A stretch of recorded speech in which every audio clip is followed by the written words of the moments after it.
Good afternoon, everyone. Let's begin with a prayer. I'm already so excited. This prayer that we're going to use has been used by Jesuits for centuries. And I'd like to begin this first live streaming event with this prayer because we would like to begin this event with God and end with God. So for all the Catholics, let's do the sign of the cross, while those who are others, please compose yourself for prayer. So in the name of the Father, the Son, the Holy Spirit. Amen. O Spirit of God, we ask you to help orient all our actions by your holy inspirations. Carry them out by your gracious assistance, so that in every prayer and work of ours may always begin from you and through you be happily ended. Amen. In the name of the Father, the Son, the Holy Spirit. Amen.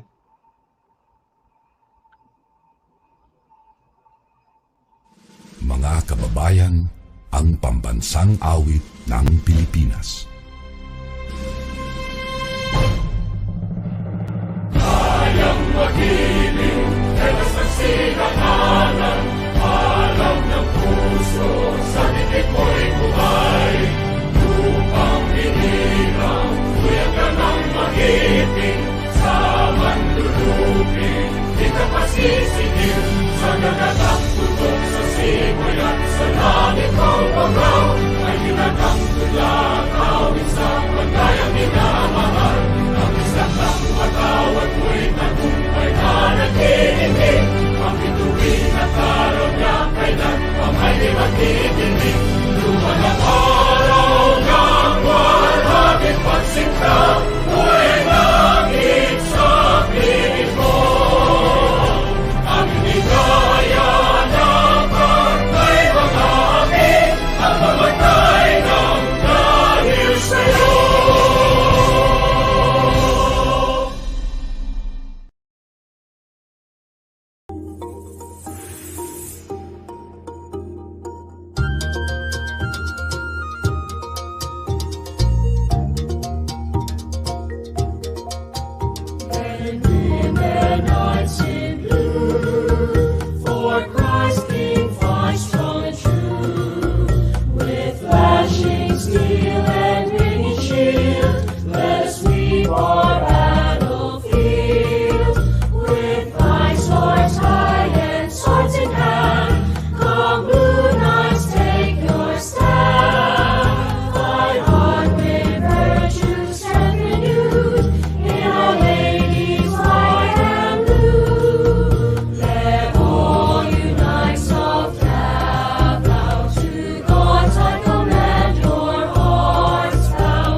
Mards!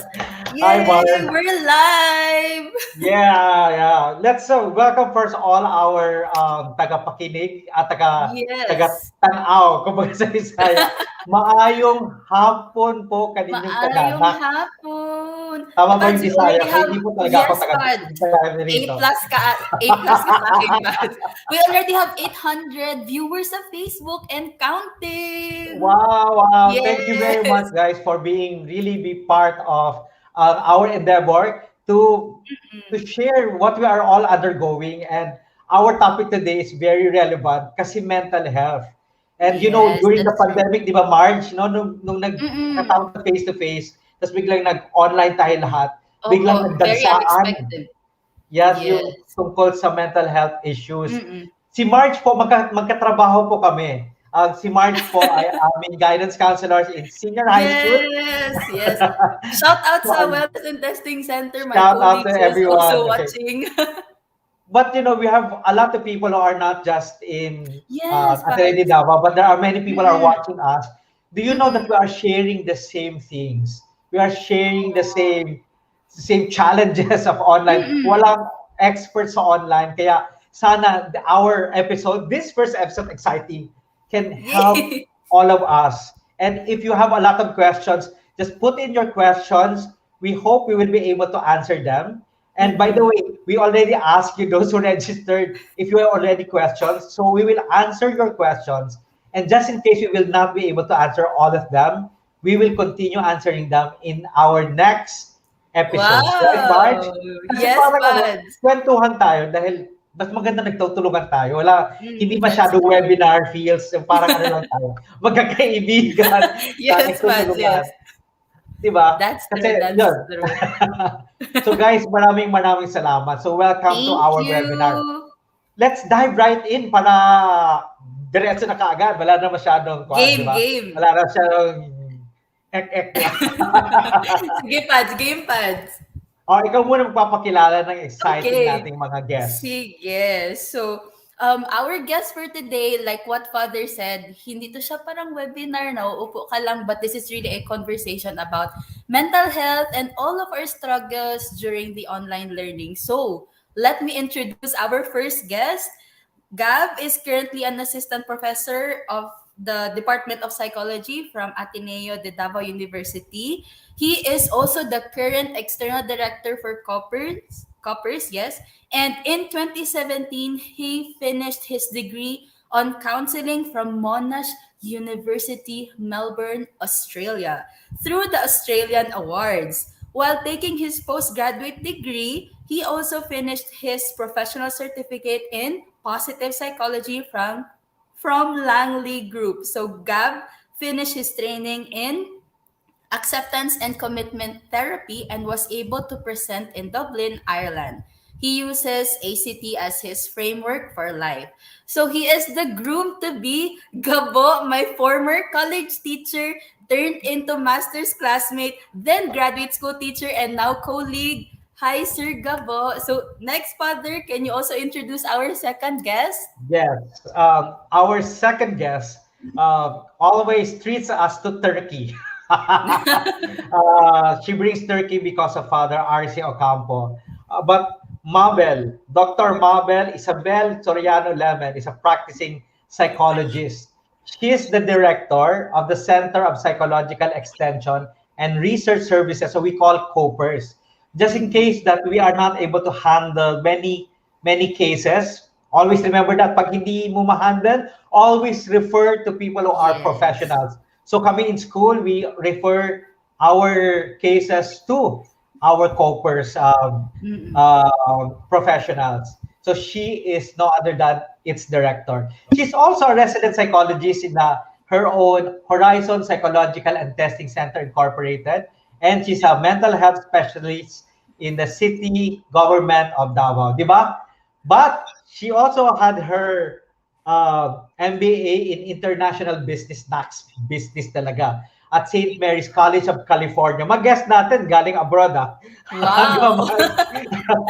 And she's, of course, Ateneo de Davao University's psychology major. She's a doctor in clinical psychology.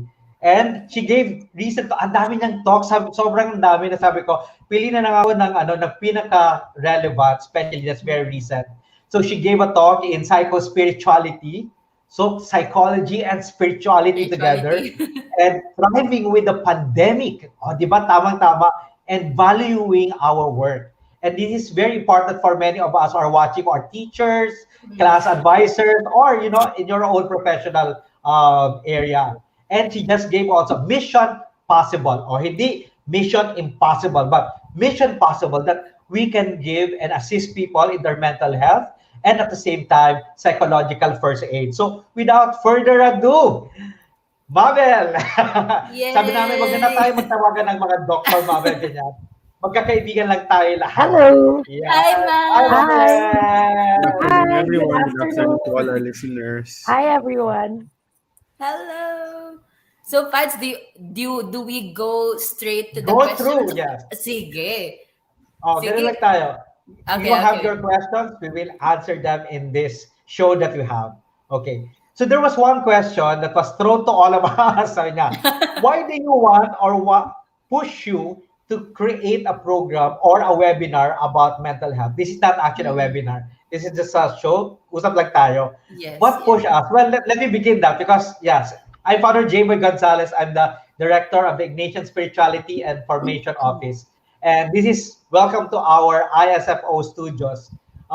Plugging na rin, magkakaroon din tayo ng podcast, TikTok, Yes. we're on YouTube and Facebook, kaya tagkilikin po ninyo. Next plug talaga. No, because I've been in school for most of my ministries, and it is during the pandemic that you have this rise of cases wherein people are anxious, stressed.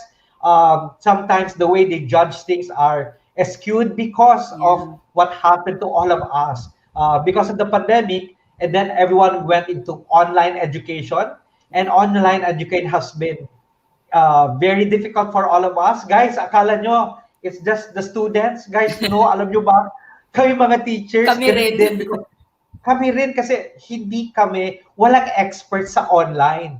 So if we are, in a way, we were been experimenting, di ba, on what would work and what will not work.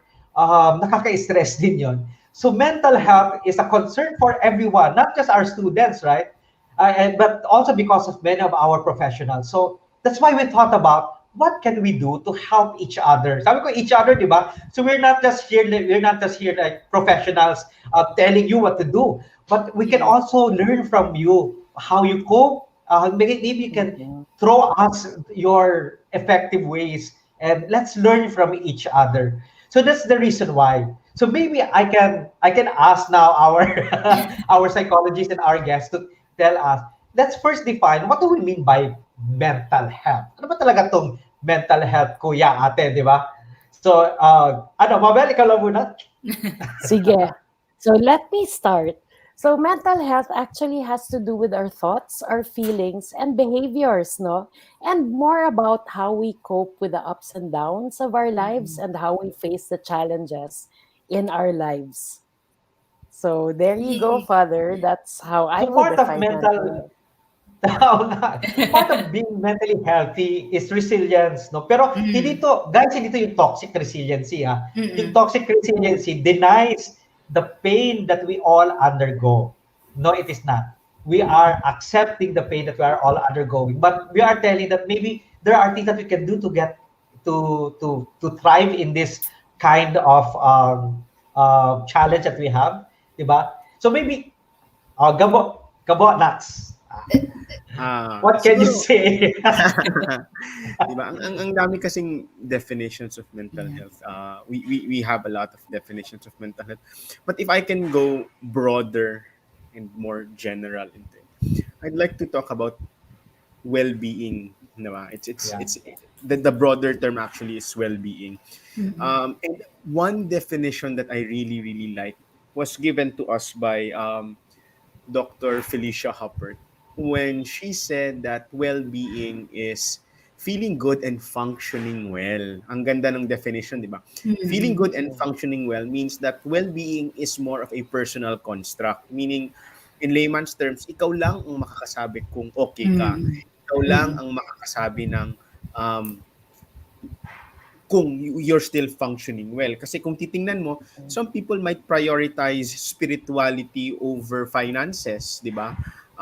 For as long as we have an aspect where we feel good and we still function well, then well-being is something that we have to prioritize. And mental health is part and parcel of well-being kasi small lang siya eh.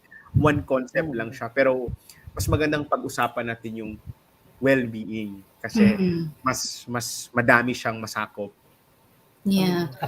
I also like what Sir Gabo, actually sa kanilang dalawa na makonect mo talaga kasi si Sir Gabo, he really focused na sa atin, perspective natin, tayo makapagsabi kung okay tayo. And in connection sa sinabi ni Mabs, it's also your thought processes. So it's really important what you allow to enter sa iyong mind. It also greatly determines your behavior and also yung well-being mo in general. So yun, thank you for that input. Kanya-kanya yung ating ways of being well, di ba? Iba-iba ang, well, we sometimes we say it, we call it coping mechanisms. But to me, it's not just more than just coping. Sometimes you do things because you're not coping, because it is what makes you happy doing it. Di ba? I think that is a gauge wherein you know that you are your well-being is taken care of also by yourself, right? Yeah, that's true. True. There's a question here. What do you think is the biggest mental health problem at this time? Depression, In your Father. experiences. Depression, anxiety, Depression, and anxiety, Father. And what? Yeah, those two are the big ones. Anxiety. Depression and anxiety.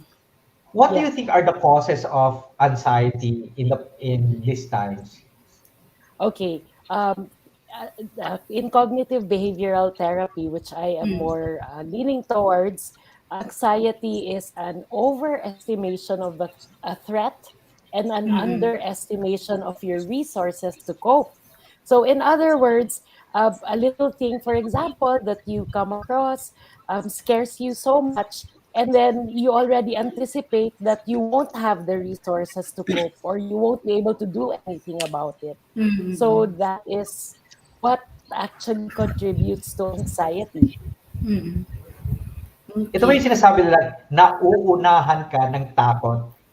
Exactly, Father. Parang ganun na din, Pat. Mababa ang pagtingin mo sa kakayahan mo. Also, yes, Father. Yeah. I think may magandang input din dyan si Sir Gabo dahil sa acceptance and commitment therapy niya. He also discussed that sa aming klase nung naging professor namin siya sa masters. Wala kang ligtas, Gabo. No, I'd be happy to discuss if Mabs talks about it in depression and anxiety. I would talk about the biggest problems on mental health as diffusion is one. I'll explain that, fusion rather. Fusion as one and avoidance is the second. So fusion, technical term tayo konti. But fusion is you believe too much on what your mind tells you. Okay? So you fuse your thought. So there's a saying that we are all architects of our private hell. Sorry. Nobody can hurt us like ourselves. In other words, ang sinasabi nito is nobody is a more harsh critic than ourselves. Pag nagkamali tayo, pagsabihin ng ibang tao, okay lang yan. Sa atin, hindi siya okay. So, once we believe that thought, we fuse ourselves with that thought. And once we fuse ourselves with that thought, the next thing that we do is we avoid. Ayaw kong ma-feel ito, ayaw kong pagdaanan ito, ayaw kong maging uncomfortable. And if you combine the thought that you think is true to yourself, kahit na, totoo man siya o hindi, and you avoid things, what happens? You avoid life. You go away from things that you like, that you enjoy, that you value. And what happens? It now becomes a downward spiral na tuloy-tuloy na. And I think that's the two cornerstones of human suffering. Wow. May masabi ka dun, Pad? Biglang drop mic. No, Ganyan. no. Ganyan, Pero drop it's mic. another perspective ba? But it's that perspective for both of them about how to handle both anxiety is already in the definition. For Jesuits, we call it adjere contra. You do the opposite of what you think it is. So if you're afraid, then put in the other thing. Meron kaming ganyan. The way we survive and actually thrive is the adjere contra. That if you overthink, may tendency tayo well, at least for many of us, may tendency tayo mag-overthink na akala natin it's really monstrous, but actually it's not, no? Only when you are able to face it, nakita mo na, ay, kaya pa naman pala. I think that's the usual thing that we think about. Sabi nga nila, meron ako naisip kanina, nagsasalita kayong dalawa about, meron sinasabi nila na, kalimutan ko na tuloy. Naku, ako ng... Literal na drop mic talaga. Nag-drop mic talaga ako. Ngangawa, ganyan. Pero actually, pwede natin balikan yung lahat ng to, sinasabi na the biggest mental health issues are anxiety and depression. When you talk about depression, is it just isolation? Kasi yung mga tao, biglang ini-equate ka agad na depression, pero parang hindi naman. Baka you can clarify, when should we call it depression? When is it just, something which we can still handle? Okay. All right. So when we talk about depression as a mental health illness, we take a look at a collection of symptoms that contribute to depression. Like, for example, feeling worthless, not wanting to get out of bed, being in a depressed mood, and all of those other symptoms. So you put those symptoms together, and if you meet the criteria over a certain period of time, like 2 weeks or more, I think it's 2 weeks, then you can say, okay, perhaps this person does have depression. But you also have to consider, Father, the other aspect of it, which is dysfunction, so not being able to function anymore. So withdrawing from other people, so interpersonal dysfunction, occupational, not being able to meet up with the requirements of school, and all of those things, So any kind of dysfunction that will prevent the person from doing what he or she normally does would then turn it into an actual diagnosable disorder. So when you just say sadness, that's not depression. You can be sad. Everybody feels sadness at some point. But if it is a depressed mood every day, not wanting to get out of bed, not wanting to eat, sleeping too much or too little, these are the symptoms that would make up depression. So, sometimes I noticed the younger generations use these terms very loosely, when in actuality, they may not be depressed; they may just be sad. Yeah. So, So if you're a teacher in school, okay, which how I would am. you detect students? Which you are, both of you are. No, wait. Erase. All of us. like us, teachers in school. How do you actually detect that a student of yours is depressed and would need help versus a student who is not but would need accompaniment? Iba yun, di ba? For example, our friends, they feel lonely and sad, so they need our company. Kaya nga, kompanya, it's friendship. Pero someone who is really depressed would need help. How would you know it, especially if you don't have any background about psychology or whatever, no? So how would you detect it? Actually, like in my case, for example, Father, I would take a look at the performance of the students, because even if we're online, I try to be engaged with the students as much as I try to engage with them as much as I can. But if I notice now, wait a minute, the student's not showing up anymore to class, or in the past several semesters, the student had an okay performance, and then all of a sudden, he or she is always absent, that's the number one warning sign. So that would be a trigger for me to reach out to them or message them and ask them, is there anything going on? Um, is there anything I can help you with? So that's what I would do, Father, or that's the one thing that I would really pay attention to. Ikaw, Sir Gabo, ano yung usually may cases ka din ba na ganyan? Siguro to echo na lang on what Mabs is saying. Mm. When the behavior is not normal, in a sense that it deviates away from what we know as a normal behavior of the student. So, warning signs such as not passing assignments, missing attendance in class, decline in academic performance. These are what we call as red flags. Okay, and once in the psychology department, and hopefully in most teachers, once you see a red flag, you don't turn a blind eye to it. Kailangan mo siyang ina-address. Hindi pwedeng sasabihin mo na lang na hintayin ko na lang yung student na magre-reach out sa akin. That can be too late na. So, as professionals, as teachers, as someone who students, I hope, look up to and respect, dapat when you reach out to them, mas maganda kung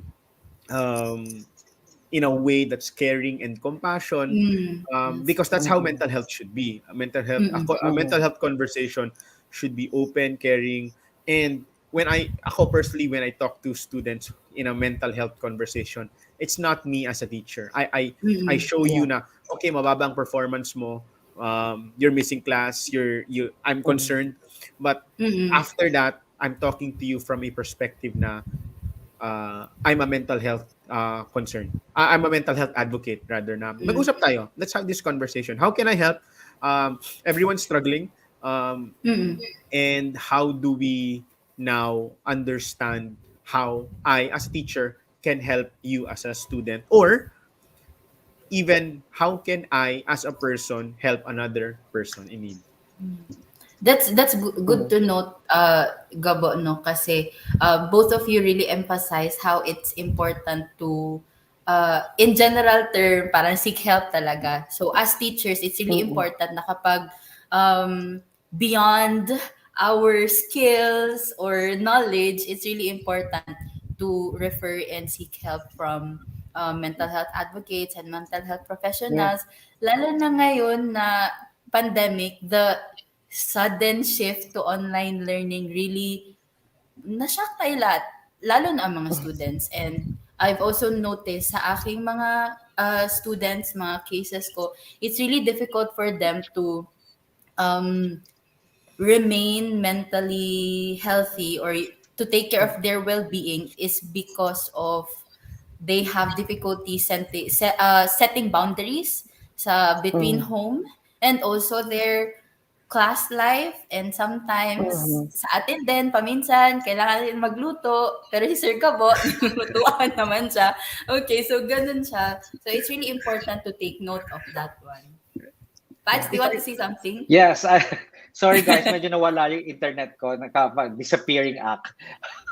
There's a question here. I think nabanggit na natin the role of the family, especially in a situation where our students are always at home.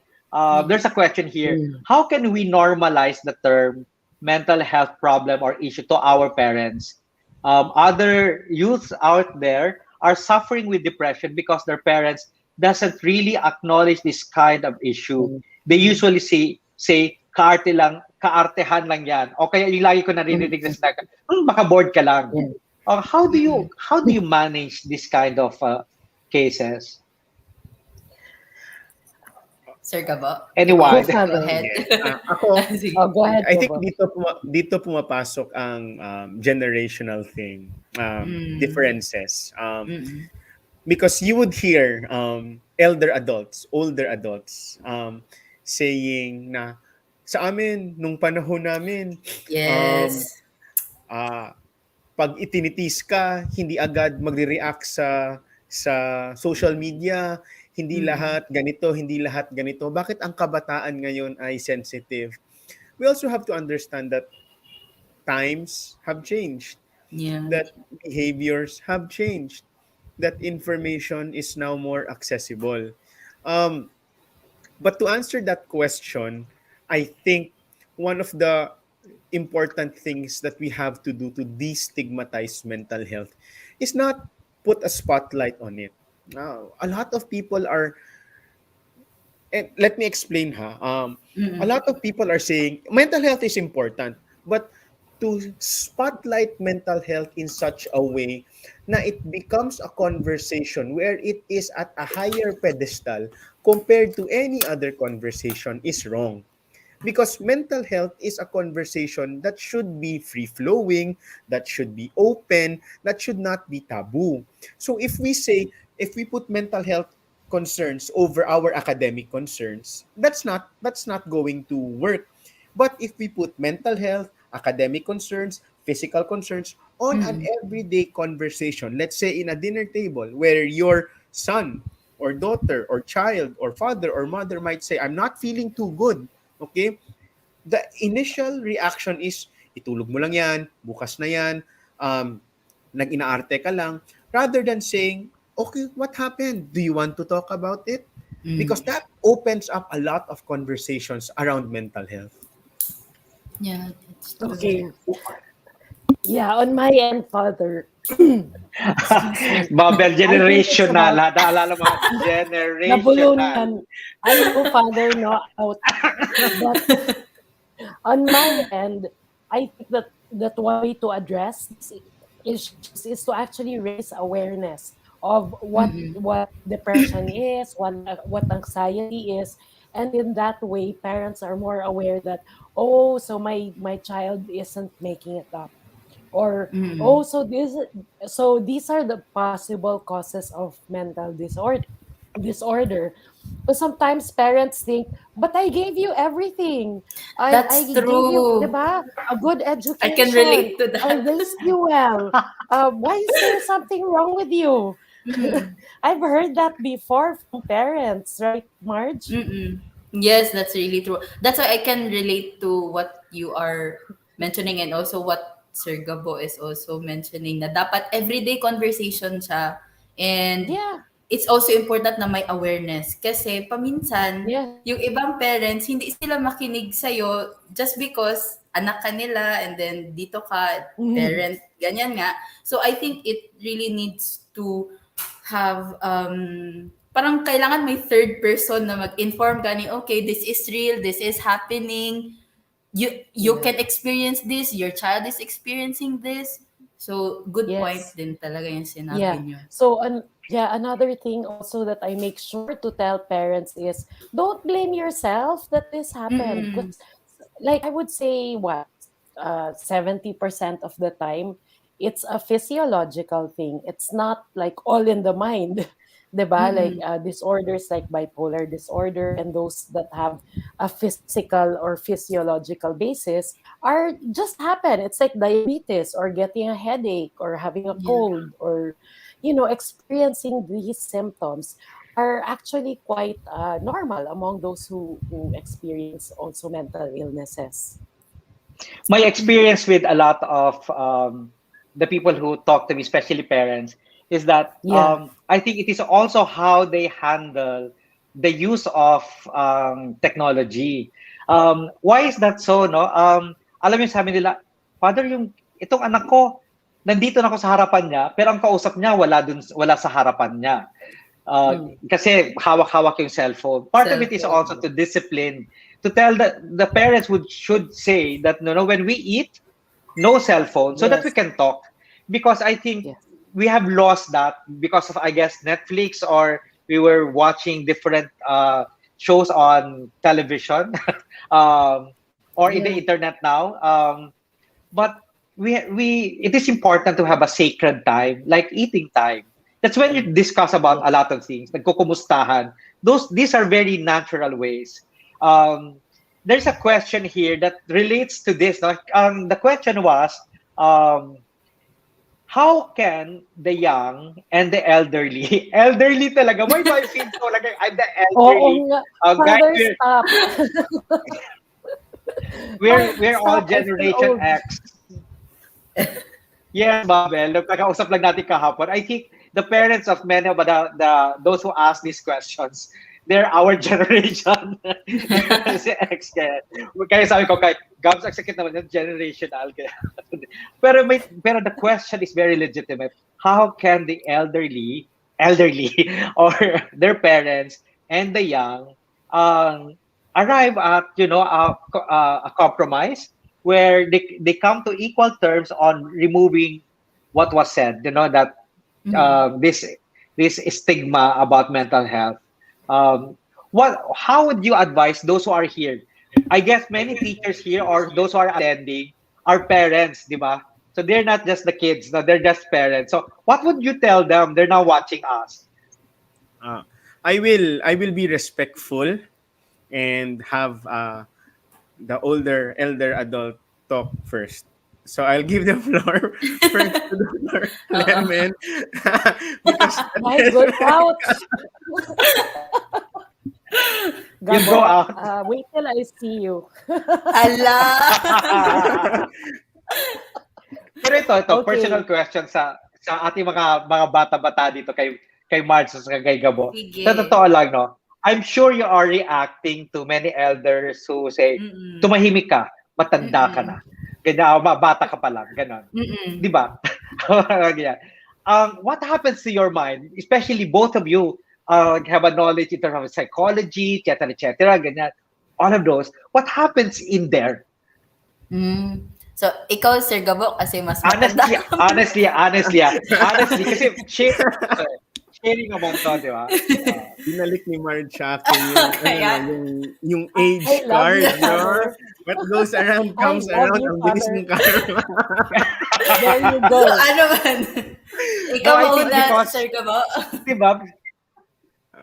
Siguro, I think, mahirap nang tanggalin sa akin yung feeling na psych major ako. Because there's always, after a behavior, parang may equal explanation for it eh. Parang, siguro, whenever my parents tell me na makinig ka sa akin, alam ko anong ginagawa ko, I know what you want. Ay, parang yun, the same thing na, it's more of, okay, sige, syempre may initial reaction na maiinis ka because you would like to think na, I'm also at an age where I know, but there also is knowledge and wisdom coming from parents. And I think someone told me this na, I think it was if I'm not mistaken, it was my brother na, as you grow older, you seek more and more advice from your parents. Yeah. And that's a very important realization na adolescents listening here. I'm seeing a lot of comments that there are senior high school students here, grade 11, grade 10. Parang they would want to look for validation, advice from their peers. But as you grow older, and I've also noticed with myself na I more and more look for the wisdom from my parents and elders and more, life coaches, life mentors than my peers. Kasi they know. So parang it strikes between a balance between do I know my place and what do I need to know more? Sa akin naman, medyo opposite talaga kay Sir Gabo though kasi reality din talaga na not everyone have the same home environment. So it came to the point na it has been too controlling, and I would have to agree to what Sir Gabo mentioned na hindi agad-agad maalis sa'yo na psych major ka, so you need to understand everything in a different perspective. However, it really came to a point na I had to seek the help of siguro my coordinator or my peers because my home environment was really too controlling that I cannot decide for myself. And yun nga, kagaya ng sinabi ko kanina, it really needed a third person para lang ma-educate ang aking parents na mental health concern is really important, and that even though you are my parent, you are also, it's also very real na there are some behaviors that you do that hurts me, mga ganon. So, it took me a lot of years to really come to terms and decide for myself, and knowing that I have a job, so I really had the courage to move out and set boundaries. Kasi if I continue to stay there, it will really, it will really destroy slowly the peace that I have, the mental health that I'm trying hard to maintain. So yun, I think that was the only choice that I have, to really set boundaries, even though it was Yes. difficult. Yun, sige pa. Mas mahirap yata, di ba? Alam mo, totoo yan kasi pwede pa itong online, okay?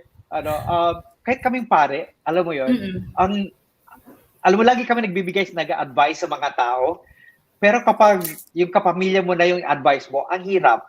Mahirap talaga, Diba? yes. Tapos yung nasa isip ko lagi, naiintindihan ko kasi syempre with all my background, what I've read, etc. Pero at the end of the day, alam ko yung puso ko nagre-revolution kasi pero mas nagre-react ka kaysa nagre-respond ka kapag kapamilya mo. Kaya I can understand the kids that, you know, they are reacting to their own parents because iba yung kapamilya talaga, parang meron talaga. Kaya di ba, there's this one, if you're a doctor, do not operate on a kapamilya. Yeah. Because you're emotionally involved, something like that. It's sometimes really it's a balance. You have to make a choice, and sometimes the choice are very painful. But it is also true what Gabo said about eventually we also seek the advice of our parents. I have observed that. Alam mo, may marami na akong kinasal, no? I'm already 52 years old. So, yung mga kinakasal ko, more or less, may mga anak na. Kung kailan sila nagkaanak, saka sila na doon lagi sa parents nila, ma, anong gagawin ko sa ganito? Paano ko, ano yung anak ko adolescent na, ganyan. Tapos, lagi ko narinig na ko, Father. Ngayon ako nagsasabi, ngayon, naintindihan mo na. sabi ng kanilang mga magulang. Exactly, there is a certain wisdom that the older generation have that can also inform us, but it is not everything that they say that can also validate our present or even our future, right? Yeah. But at least you know that there is someone who can tell you about experiences. You mean sana ang peers kasi natin, alam na natin kasi na-experience natin yung in-experience nila. You need a different angle, you need a different so that you are assured that whatever your decision will be, and your decision is yours, it will not be determined by them, but it will be informed by them. That helps a lot in individuating, getting to know who you really are. Parang ganon. Yeah. Tama ba pinagsasabi ko? Yes, You know what, yes, Father? that's really true. One thing also, no? Pero, Father, one of the things also that I've realized, because I'm a parent now, I have 3 children, is that as a parent, you have to know also when to acknowledge when you make mistakes. Because one of the things that we realize as we become parents is that, I was expecting my parents to become perfect, but I'm not perfect myself. So how do I change the patterns of communication within my own family? And so in my case, Father, I actually, when we have disagreements, let's say I get mad at my children, or they get mad at me, of course, we see a lot of passive aggressiveness at home, but I do give them the space to show how they feel. And then eventually when emotions start dying down already, then I ask them, okay, so let's sit down, let's talk about this. That's why great. why are you mad at me? Diba? Mm. Diba? Why are you mad at me? Mama, because this, and this. And then I realized, yeah nga, no, I did that pala. And so it also takes a lot of humility on my end to say, Yes. yes, I made a mistake. Mm. And yes, I'm only human, but you also need to Mm. forgive me just as much as I also need to forgive you for the things Mm. that you did because you were mad. So this is more about learning how to communicate with each other well and learning how to accept sometimes. Because you know, parents from the older generations, and I'm talking about our parents, Father J. Boy, um, saying, di ba when a child cries, they say, oh, wag ka na umiyak. Parang don't cry or Mm. don't be. I mean, they always discourage us from Mm. showing how we feel, especially if it's negative. But in Yeah. my house, I actually allow my children to feel that way. So I had a 3-year-old son a long time ago when my second child was still 3 years old. He would actually tell me, Mama, I'm not in the mood. And then I say, okay, so I'll give you your space. When you feel better, then you can come join. So Wow, that's that's also really another Galing. thing, no, that's galing. important. Yeah. Part Yes. of the family So upbringing ganun. allows us to also move out of our shell, di ba? And to Mm. talk about our relationship with others. There's a question here about social Mm. anxiety. Let's dive into social anxiety and our social Yeah. life or our Okay. relationships. Sabi niya, any advice on how to not be overwhelmed and how to overcome social anxiety? There's another thing. In your opinion, what is the best way to cope with anxiety of thinking that people hate you? Okay, so these are questions. Mm. But before that answer, let's invite our viewers here. Guys, you can write in the comment section your questions and we'll answer them right now. Not tomorrow, Mm. but right now. So put in your questions, even your comments, and they will feed us those questions so that we are conversing and it is not just for us. Pero kasaling-kasali kayo. Okay, so let's move in to our to answers to those queries. So anyone, Gabo or Mabs, or even you, Marga, ikaw naman. Sige. Sige ako. I would like to answer that.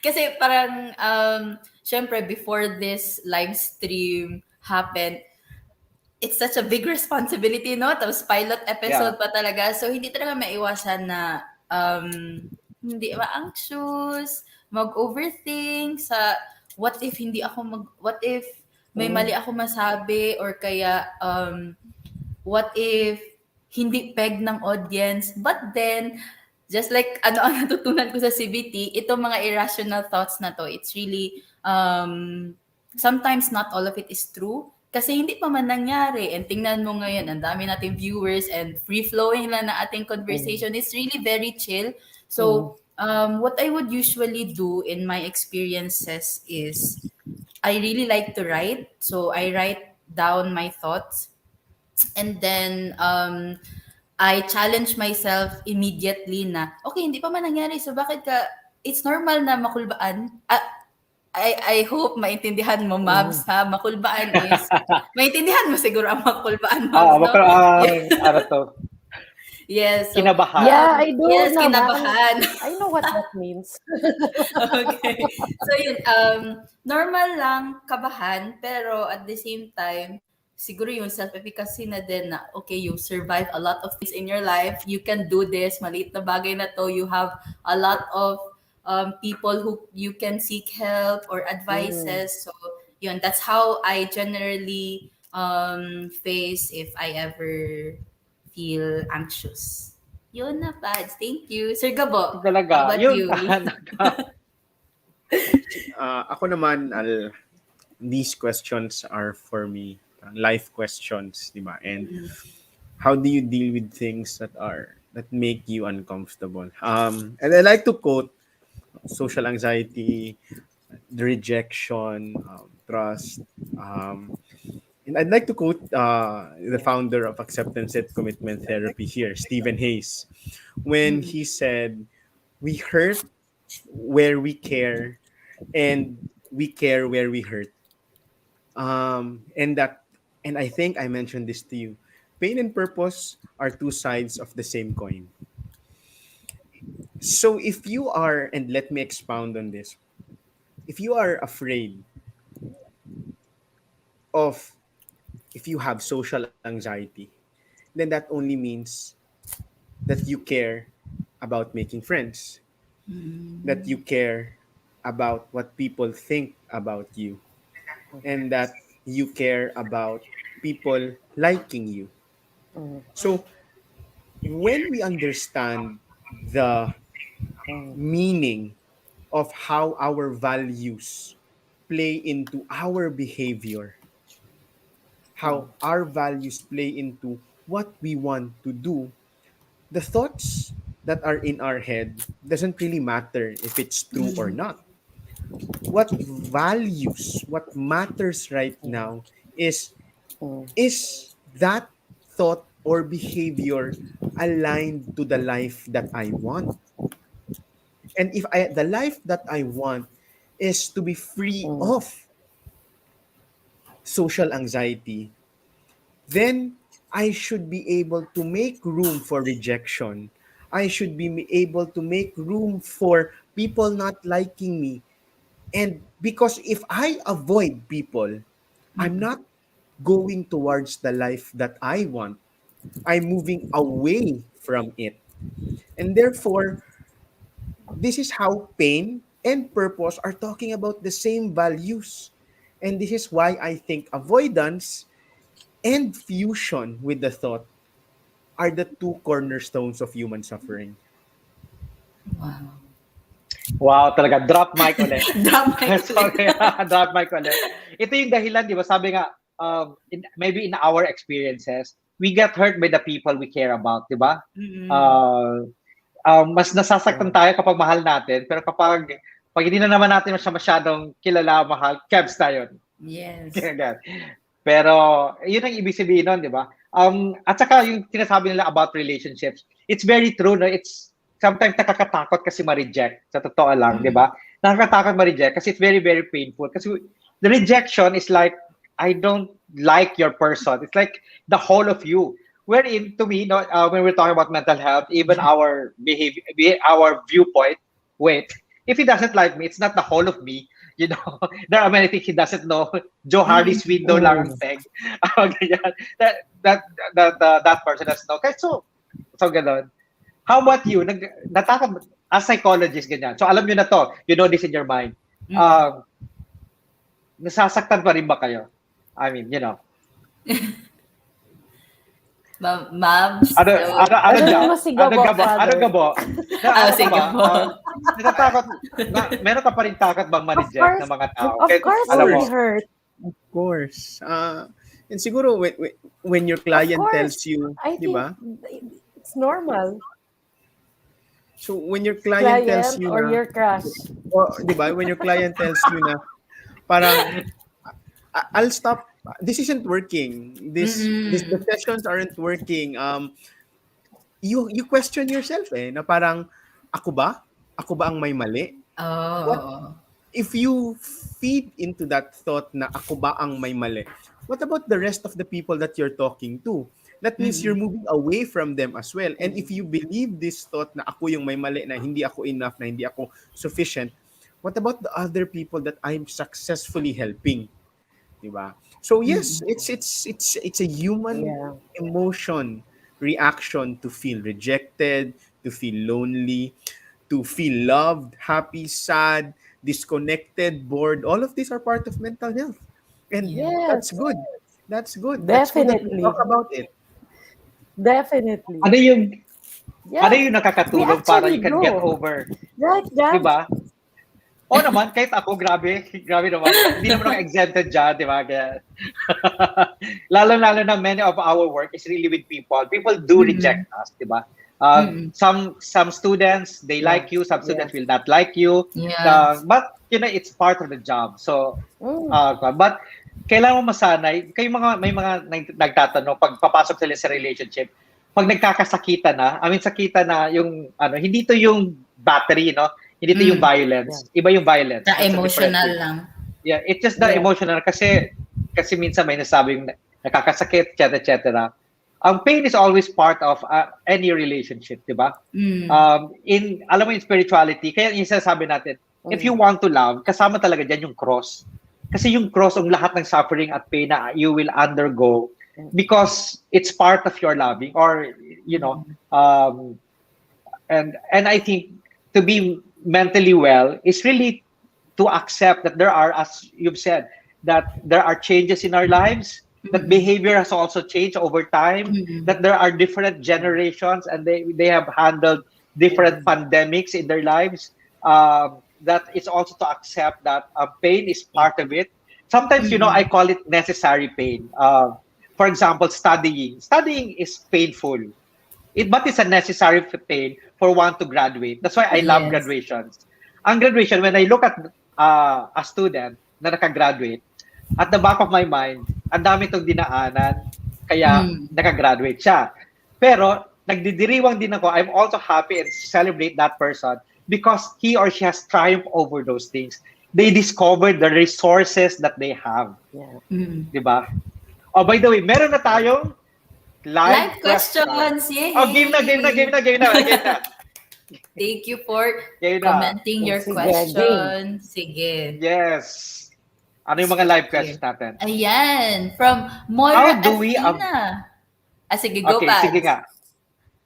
How do we avoid and overcome an academic burnout? Okay. Oh, kayo mga professors. Yeah. Ay, that's important. Can I answer that? Sige, yes. Okay.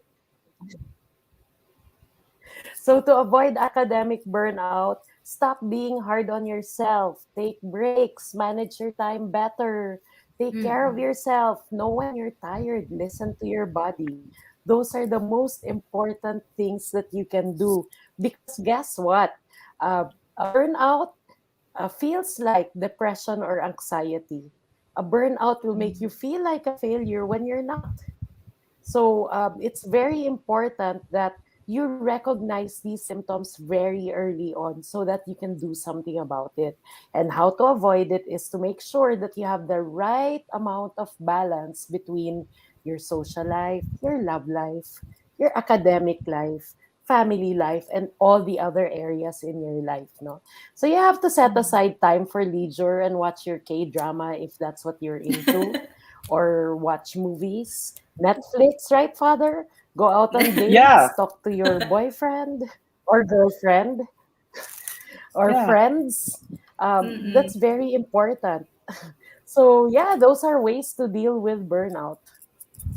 I like what you said, Mabs, na it's important to take breaks. Kasi sometimes I noticed, myself, sometimes do it, na paminsan iniisip ko na parang wala akong karapatan magpahinga. Or parang I don't deserve to go on breaks, to watch K-drama kasi ang dami ko pang tapusin. So there are really times na I could really feel na yun nga, burnout. Pero, so thank you so much for answering that, Mab. So let's go ahead and proceed to the next question, or mag-answer pa din si Mab. I see, sir. Ito. Ayan. How can we deal with parents who can't accept they make mistakes? Nako! Oh, hindi ako parent ha. Hindi pa rin ako parent. So yes, Gabo, ganito. Gabo, accepted tayo sa tanong na to. Sige, ako parent. Okay. Sige. Sige, Mouse, unahin mo na. Sige, Father. Okay. So what happens when your parent doesn't, a parent or both parents don't listen to what you have to say?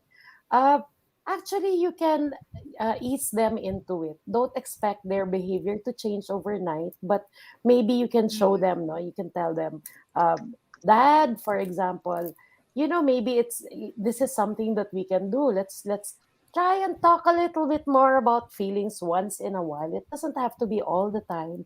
So you kind of ease them into it until, if at first they feel uncomfortable, later on they'll be like, a little bit more open to talking about certain things. But of course, you have to be careful also, because you don't want to stir up a hornet's nest, no? You're not gonna one day tell your parents, hey, by the way, I'm depressed. Hey, by the way, I'm anxious. Or maybe you know what you can do, what the kids can do, well, the high school and college students can do is to get their guidance counselors to help. They're the ones who Mm. can explain these Yes. situations the best, Mm. right? Yes. Yes, Marks? tama talaga. Tama talaga, Mams. Thank you for answering that question. And thank you, Kyla, for also submitting your question. So, Yes. let's proceed Maraming salamat, to... Kyla. Sige. Thank you. Yes. So, proceed tayo sa next The question. questions here, the questions are very, diba? Very, very Yes. practical. Ito, kay Alexis Ross, sometimes we tend to forget who we are. What advice can you give for someone who lose themselves trying to figure out who they are? Nako, this is our finding who we are. Mm-mm. Sir Or Gabo, would you anyone? like to go ahead? Medyo, Gabo yan. um, part of knowing that you are lost, when you know you are lost, you also gain insight of what you want. You are traveling down a path that you think you like, or that you don't know the road ahead. But if we are mindful of what we are feeling at the current moment, if we are mindful of this is the thought that, and the acceptance that this is not where I want to be, that can also give us an idea of where we want to go. Yeah, yeah. That's great. Next, Another mic drop. I can, Pads. oh, Mike, I can relate to that. No, part of knowing who we are is when we make choices. Okay. Sometimes the choice might be wrong, but at least you know where you're wrong. Kumbaga multiple choice, meron kang 5, yung isa dyan yung tama, yung tama ay kunwari B. You chose C, pero at least wala na sa equation yung C, meron ka na lang ibang options. Kukonti na lang. Ang tawag kasi dyan is specification. As we mature, as we try to find who we are and our identity, we make choices so that at the end of the day, you get to see who you really are. Parang ganon. When you are not able to make a choice, you become immature, di ba? Because our identities is forged by our choices. So that's my angle. Okay. Wow. Good All right. point din, Pat. So, next question again?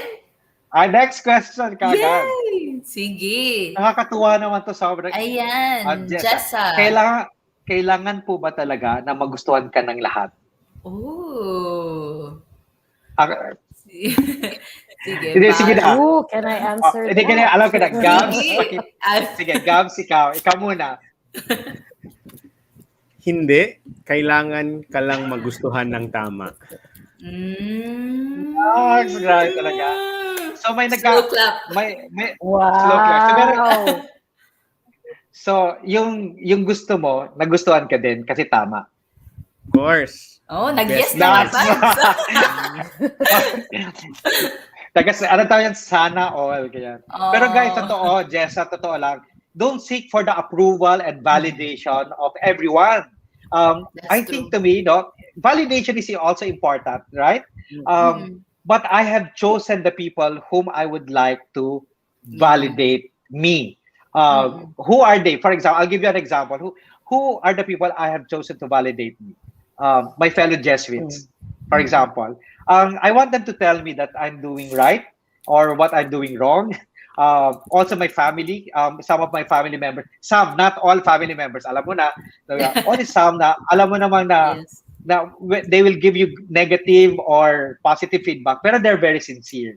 Or I've chosen my best friends to tell me.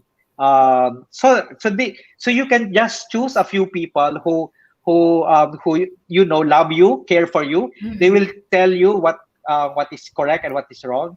Those are the people you have to keep and to nurture. I don't know, right? Tama. I agree. Yeah. I agree. I know what you mean, Kwan. So diba, Yeah, in my work Father. Yes, definitely. in my work in I agree. entertainment, sometimes I want people to like everything that I do or whatever I post. But after a while, it's a useless endeavor. Diba? So Yeah. So, Mams, do you have an input that you could also share regarding the question of Jessa? Sige. Well, yeah. Okay. Which is about kailangan po ba talaga magustuhan ka ng lahat? Okay. Mm-mm. In my case, because I'm much older, as Gabo has mentioned earlier, so being much older, there are just certain things that I don't pay attention to anymore because Mm-mm. these things don't matter in the larger scheme of Mm-mm. things. So, in other words, we connect back to what matters to us, who matters to us, and Oh, that's yeah, if these people, right, if the right people, again, like what Gabo said, if the right people approve of what we do, then we're fine.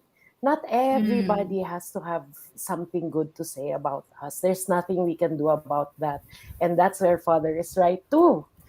Diba? So what's the point? And as you get older, trust me, you're gonna start feeling more and more that way. Yes. Yeah. So choose And also genuine the people. same, yes, that's the same thing in social media. In Father? social media, that's the same thing in social media. Hindi Mm. lahat na opinion nila seryosohin mo. Yeah. Seryosohin mo lang yung mga gusto mong iseryoso. Mm-mm. Choose. In other words, choose. Yes, that's Oh, true. Okay, so Okay, one meron pa last tayong question question. na, Meron Pat. pa, yay! Sige, Guys, let's sobrang go, let's nakaka-enjoy go. kayo. Di ba nakaka-enjoy yung lahat na nagtatanong? Mm. Ayan, si Maria How to Theresia, beat... pandemic Sige. fatigue. See, how Okay, to beat Marge, ikaw magtanong. pandemic fatigue. So, question from Maria Theresia. Thank you so much for submitting your live question. Sir Gabo, would you like to answer how to beat pandemic fatigue? For me, I try to beat pandemic fatigue. It's more of accepting that it's here to stay. Oh. The more I fight over it, the more I fight na saying na, don't get me wrong, I still follow the safety protocols, but it's a Mm. more of a personal thing. The more I rant, the more I say, pagod na ako, kapoy oh. na ako, kailan ba ito mag-end? The more I do that, the more negativity comes in my surroundings, in my environment. But if I accept that pandemic is here to stay, then I'm not as tired as I would say others. Mm-mm. And maybe because that's also part of it, it also I can't say for everyone kasi like we have the luxury of working from home. But how about those who travel every single day, who are frontline workers, who need to work to um to survive, and Mm-mm. these are everyday things. So if you are part of that group, then I would say find the thing that you've lost during this pandemic. Find what makes you happy nga. 'Di ba sabi nga ni Marie Kondo is spark Mm-mm. joy. Spark joy. What makes you happy? What makes you want to get up every single morning, 'di ba? Para kanino ka bumabangon?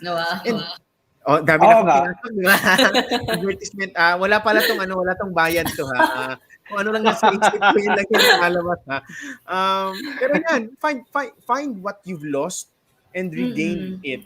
But most Mm-mm. importantly, we have 800, 900, or maybe a lot of listeners here. We have to change some of the terminologies from social distancing to physical Physical. distancing. When we Yes, talk that's about true. social distancing, we withdraw ourselves from people, and that's not what we want. Now, in this pandemic, we need time to connect with more people, connect with friends, connect with family members, connect with long lost cousins, relatives, and we can do that if we physically distance but not socially Mm. distance ourselves. Yes, actually, that's the correct term. That physical distancing, because it's not really socially distancing. The more we have to be close with each other, though separated by physical distance, because connections are important. I'd like to add, no, in terms of connection from my own experience. Guys, you get to see that I'm not the usual priest. So I'm very like that because I'm a traveler. I would like to go Mm-mm. to different places. I want to be not just here. No, imagine what I am also undergoing when suddenly I have to stay put. But there are certain things I discovered. I discovered that I can upskill. What I mean by upskill, learn new skills. Do you know that before I used to have my own production crew? I go to Manila to tape my episodes in ABS-CBN. Pero now I'm here. So what's next? So I have to learn everything that they've been doing. So I began learning Premiere Pro to edit. I discovered how to use my cell phone in order to produce videos. I think if we try to get to see, there are many things that we can also occupy our minds with. It is. I also study. So, pero sometimes you want to pursue the things that you like pursuing, and to upskill can help you. Beat the pandemic fatigue. Or also, you can be a plantita, and why not? No? There are Yeah. many ways of doing things. Maybe the good thing about boundaries, I learned that boundaries, like a lemon being pressed, lumalabas yung juice, lumalabas yung creative juice mo because of the boundaries. So sometimes we just have to work within the boundaries, and it will also help other people, by the way. Yes, that's true. So si Mabs, kakabalik lang ni Mabs, no? But I Oo hope nga. you were able to catch up. And konting Oh, yes, sideway it lang was. siguro. Yes. Yes, konting Yes. sideway lang. Madaming opportunities and free courses sa LinkedIn. According to So Sir you Gabo. can, So yun, yeah. madami din talaga. And maybe Yeah, cooking discover as a lot of well. things. Yeah. Use also social media like TikTok. Show them what you've got. Why not? Diba? God has given you a lot of talents. And maybe this is the time for you to share what you know. Diba? So there, do whatever makes you happy. As long as, of course, they're moral, they're decent and right. Okay. Um, Maybe that's already our last question. We've gone overtime already, which is a Yes, good thing. overtime na. Yes. So, di ba? So talagang una-una, from the four of us, we would like to thank all of you with participating in this first episode of Yay! ISFO Studios. Uh, Kala mo lang wala, pero meron, Pero, meron, meron. And maraming salamat kay Carlo Aquino for this title, and also our people from the Wellness and Testing Center, the senior high school, where Marga belongs to, and of course, yay! our PDOs, Jean for student alignment and formation, and also for Glyza and for communications. They're really the spirit behind all this. So we would like to thank our guests today for Gabo and for Mabel. Okay, Thank ang dami you. lang ginagawa. So maraming salamat for your time. And I hope din due to pinaka-last ha. Sa next Yes, episodes na yes. naman. Next Of episode. course, Okay. Father. Anytime. I'll send the invite. Yes, we'll just send the invite. You guys, if you Sure. like our episode, comment on Facebook, YouTube, wherever you are, so that we will know whether we're going to improve on what needs to be improved. Sabi nga ni Mabel kanina, it is good for all of us to accept when we fail or we committed a mistake, or if there's something that we can improve on. It is okay. It helps in our humility. So maraming salamat. So we will humbly accept whatever you say, so that we will improve on episodes like this. And as Gab said, Gab said, guys, pain is part of our lives, but pain will also bring us to our purpose. But I think I'll add something to that. Pain also brings us, like Jesus's cross. It brings us also to a certain direction. Malalaman mo yan kasi yung gusto mong puntahan sa buhay, yun din yung mga bagay na dinaanan mong medyo mahirap. Parang Olympics lang yan, di ba? Kita mo naman yung Olympics. So it's part of that. So again, maraming salamat. Pasalamatan natin Marge, ating mga kasama. Salamat, Thank you. Mabel and Gabo for being part of this. Pero Thank you. Gabo, Thank do you you so have, much, Father. and also Mabs, do you have siguro mga takeaways or insights to conclude this very first ISFO TV pilot episode? Sir Gabo, Uh, takeaways? yeah, siguro I think the biggest takeaway that I want to share to everyone that was also shared to me was we give ourselves permission to be human.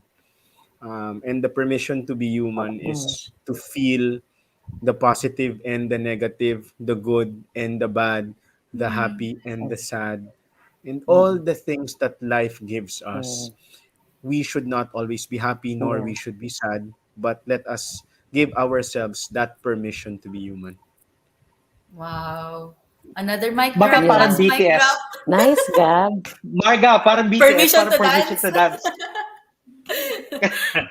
Thank you, Sir Gabo. How about you, Thank you, Mads? Gabo. Okay. Sige. On my end, I just want to emphasize how important it is for us to practice being kinder to ourselves. And really, the kinder we are to ourselves, the better able we will be to face up to life's challenges. So those are my parting words. Oh, that's great. I hope that will serve as a reminder, especially sa mga students who have difficulties in adjusting. And now, Mm. hopefully, itong episode, it will really allow you to take the step in moving forward. So, thank you again, Pads, for this opportunity talaga. Do you want to add something, Pads, as closing na din?